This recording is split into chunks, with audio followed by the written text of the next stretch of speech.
c'est quelque chose de totalement différent que je comprends pas nécessairement et que j'essaye pas spécialement de comprendre non plus. Même vivre avec cette personne qui est une autre fille, c'est totalement différent que d'avoir une relation hétérosexuelle. Quelles sont les questions que l'on se pose ou les réponses que l'on trouve quand on fréquente quelqu'un du même sexe pour la première fois ? Est-on forcément bisexuel si l'on a aimé des hommes et des femmes ? Je m'appelle Fanny Ruet, vous écoutez Bisexualité. Voici l'histoire de Lina.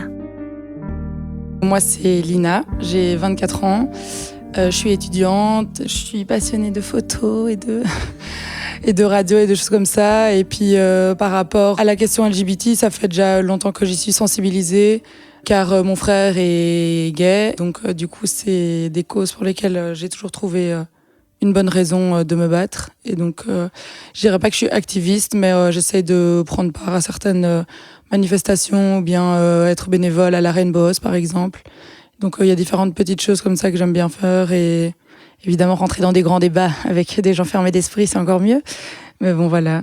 Du coup, moi, mon histoire à moi, jusqu'il y a peu, je me considérais comme hétéro, mais juste, j'étais pro-LGBT, mais j'avais déjà essayé une fois avec une fille et je m'étais dit ouais voilà c'était cool mais bon j'étais bourrée et ça va pas spécialement se reproduire parce que j'en avais pas envie et donc dans ma tête c'était clair que j'étais hétéro tout en gardant l'esprit ouvert par rapport au fait que j'étais pas contre que l'expérience se récidive mais j'avais des conditions on va dire là-dessus.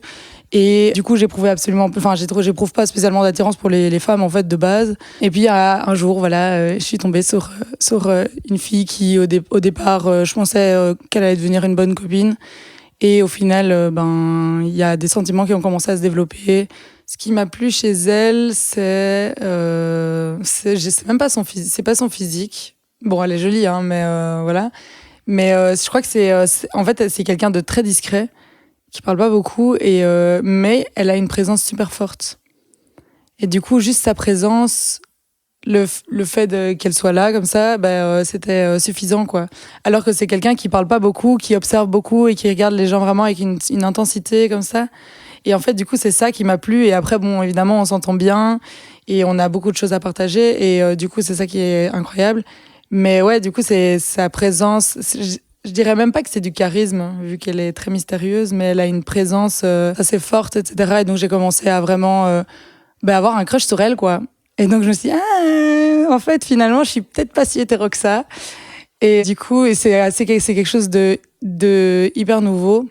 Ouais, ça n'a même pas fait un mois, un truc comme ça. C'est ça que, dans ma tête, c'est tout mindfucké.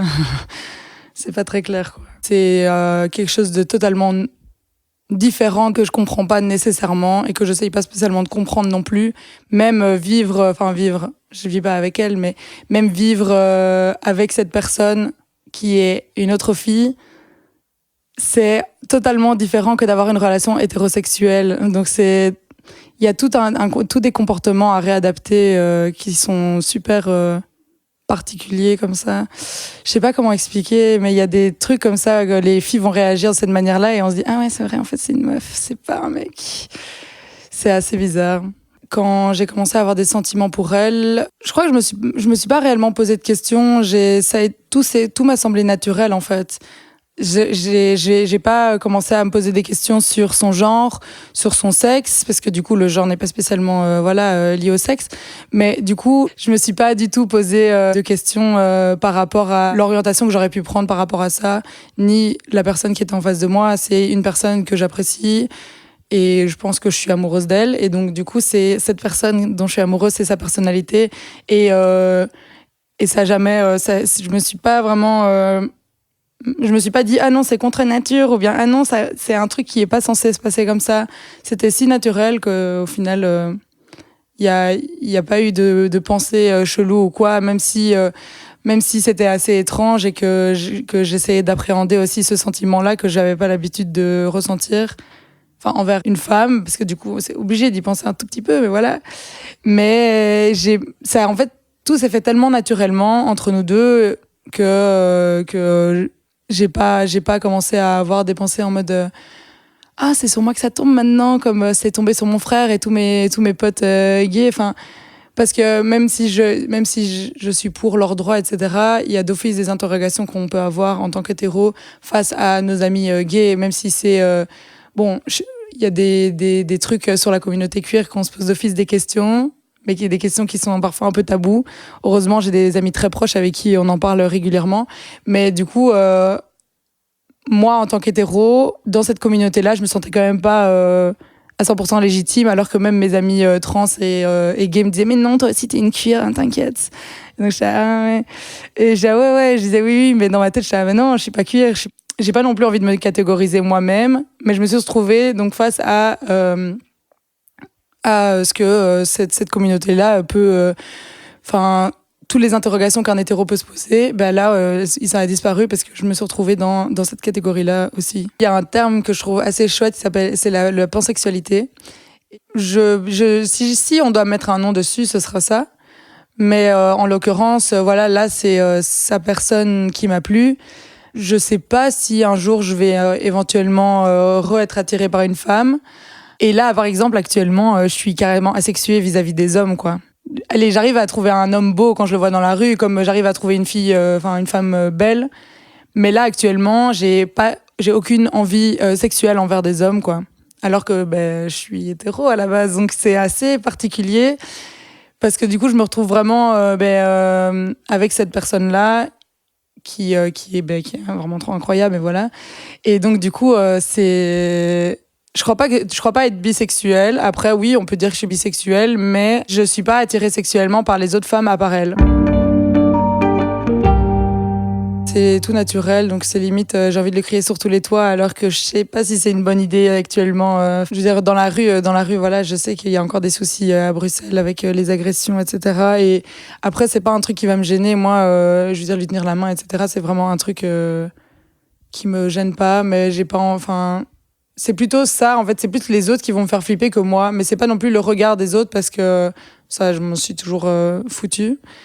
Mais donc, c'est plus par rapport à l'homophobie, etc. La peur, les autres qui ont peur des différences, etc. Mais en soi, de notre relation, non, je flippe pas parce que c'est, en fait, tout est tellement naturel et normal, en fait. Du coup, les gens qui sont autour de moi, il y en a certains qui sont au courant. Certains pas, donc mes parents ne sont pas encore au courant. Je préfère encore attendre un petit peu, même si mon frère en soi s'est très bien passé, son coming out. Mais là, il s'agit même pas d'un coming out, voilà. Mais bon, du coup, mes parents, j'aurais pas encore dit. J'ai déjà dit à mon frère et lui directement, ah, c'est trop cool. J'étais oui. Et donc lui a eu encore plus envie de m'intégrer dans cette communauté LGBTQI, enfin tout ça. C'était très sympa de se dire ça à mon frère. Et puis mes amis, oui, parce qu'on sort boire des verres aussi avec elle et avec d'autres copains. Donc je me vois vivre une vraie relation longue avec elle en soi. Mais après, c'est encore un peu peut-être... c'est encore trop tôt pour le dire, car voilà, on n'est pas vraiment ensemble, mais voilà, on se voit depuis je dirais, un mois et quelques, voire un mois et demi. Du coup, c'est un peu compliqué de dire ça maintenant. Donc, faut voir déjà où la relation mène, mais bon, vu la légèreté de ce qui est en train de se passer actuellement, pourquoi pas, ça pourrait clairement être quelque chose que j'envisagerais à long terme, ça c'est sûr.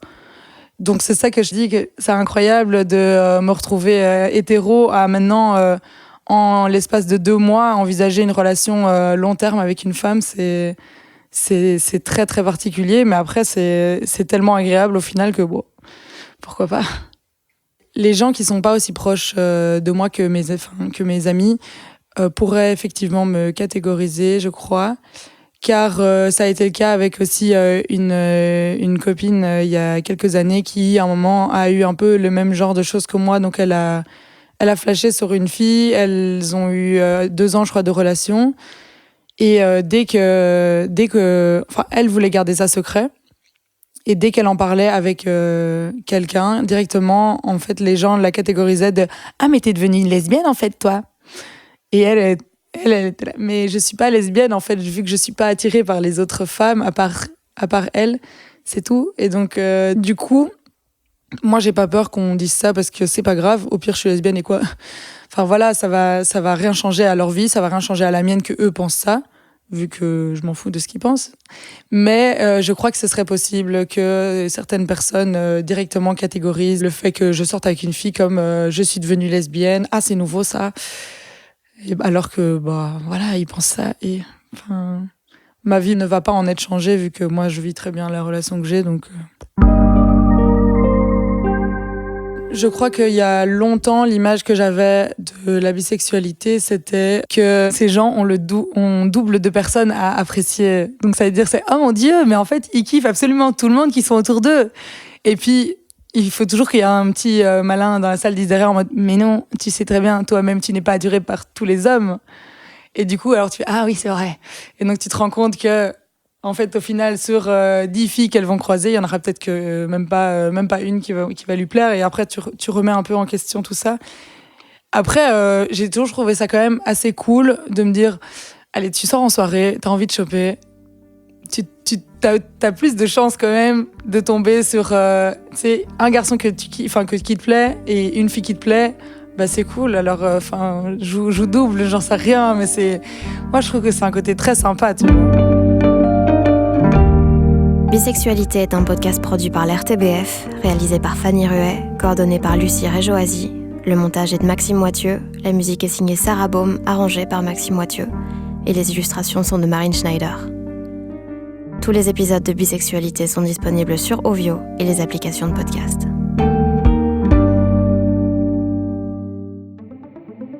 Filles, garçons ou les deux, la RTBF célèbre l'amour avec un Y. La théorie du Y saison 2, la web-série 50% hétéro, à retrouver dès maintenant sur toutes nos plateformes.